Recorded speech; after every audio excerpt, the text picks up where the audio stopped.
Welcome to Ahavas Yisrael Daily. It's important to keep in mind whenever you start to do something new in Judaism or try to take something on, there's always going to be a lot of friction when you first begin.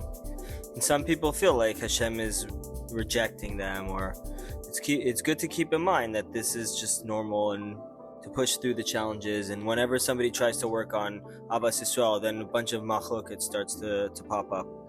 It's better to just push through and just realize that you're on the right path.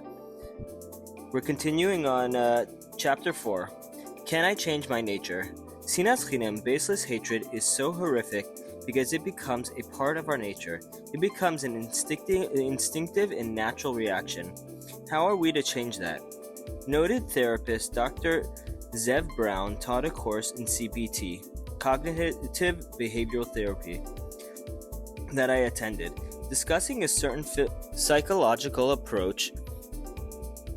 The cognitive aspect relates to our thoughts, while the behavior refers to our actions. An emotional component is involved as well. The main idea of this concept is how you think affects how you feel and act.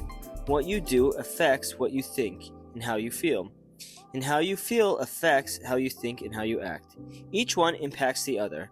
Dr. Brown began with a cognitive thought, and he explained that it is explained it with a mushal. Imagine someone walked down the street, and a person just walks over and knocks him down to the pavement. He would probably jump up and start shouting at this person for knocking him down, for no reason. One would think that this reaction would be considered natural, normal, and instinctive. Being assaulted causes one to become upset. What if the scenario were different? Someone inherits $30 million, and he decides that he's going to randomly knock someone down with the following conditions. If the person he knocks down gives him a hug and a kiss instead of yelling at him, he will give that person $1 million. Now imagine that person who was knocked down happened to have heard about this stipulation.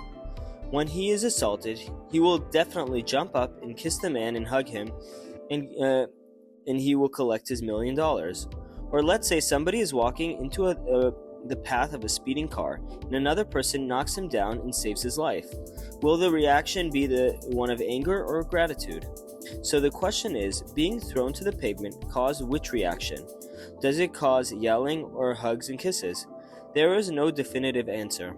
It is one's thought that decides how to react and how to process that action. Thank you. We'll continue tomorrow.